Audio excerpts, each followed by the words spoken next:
What's up, everyone? Today I'm reviewing Goosebumps Most Wanted, book number 8, Night of the Puppet People. Now, this will probably be a shorter review because I don't have a whole lot to say about this book. So, initially, my thoughts on this one were, okay, we've got puppets, marionette puppets that are probably going to come to life.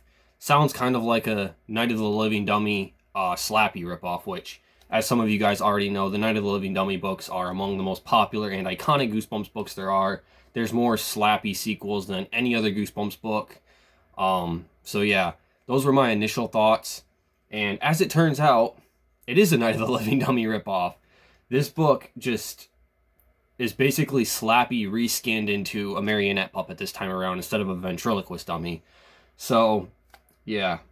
This one, I know I complained about Frankenstein's Dog, the last Most Wanted book that I read, about that one being kind of a ripoff of past Goosebumps books, but I still enjoyed that one. It was still entertaining. It had some wild moments in it. It was kind of humorous and offered a few new elements that made it feel somewhat fresh at least.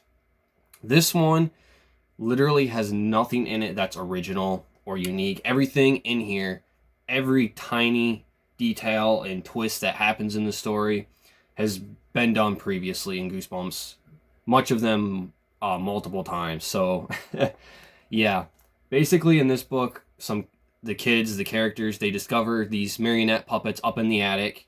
Night of the Living Dummy 3, anyone? And they dig them out, and they decide to do like a talent show with them. Night of the Living Dummy 2, anyone? And turns out that these marionette puppets are doing strange thing, and it kind of seems like they're alive. They're not obeying their every command. They're just doing weird things and like bumping into the kids or kind of moving on their own, it seems like. Yeah, it's basically everything that happens in here is everything that's happened in a Slappy book at some point or another. So, yeah, I don't really have too much to say about this book, guys. I did not enjoy this one at all, to be honest. I enjoyed Frankenstein's Dog a little bit, even though that one borrowed pretty directly from some past Goosebumps books, specifically I Am Your Evil Twin and Stay Out of the Basement. This one is just a complete ripoff of the Night of the Living Dummy books, and those ones did it way better.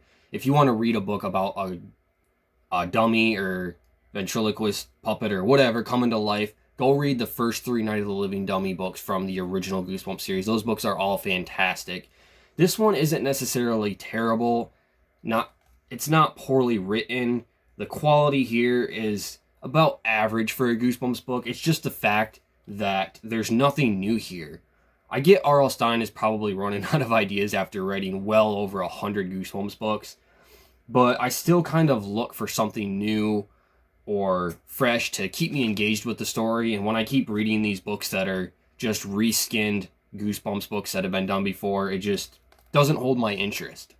So I think if someone were reading this book for their first Goosebumps book, especially if you were the target audience, you would probably get some more enjoyment out of this. You would probably have some fun with it. It's not really a bad book, but there's so many other Goosebumps books in the past that have done this storyline much better than this one. So this isn't one I can necessarily recommend. Yeah, I'm not even talking about the plot all that much or gonna get into that just because if you guys have read Goosebumps book before, you pretty much know what's gonna happen. With Frankenstein's Dog, the last Most Wanted book I read, I predicted most of the twists in there. There were a couple things that threw me off a little bit.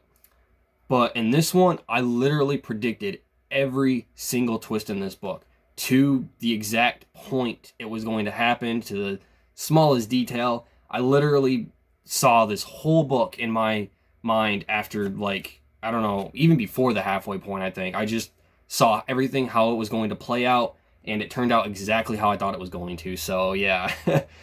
This book was just not really for me. This is probably my least favorite Most Wanted book so far, aside from Planet of the Lawn Gnomes. Planet of the Lawn Gnomes is one of the worst Goosebumps books I've ever read, and that's the only one in this series so far that beats out this one. But I did not have a good time with this book.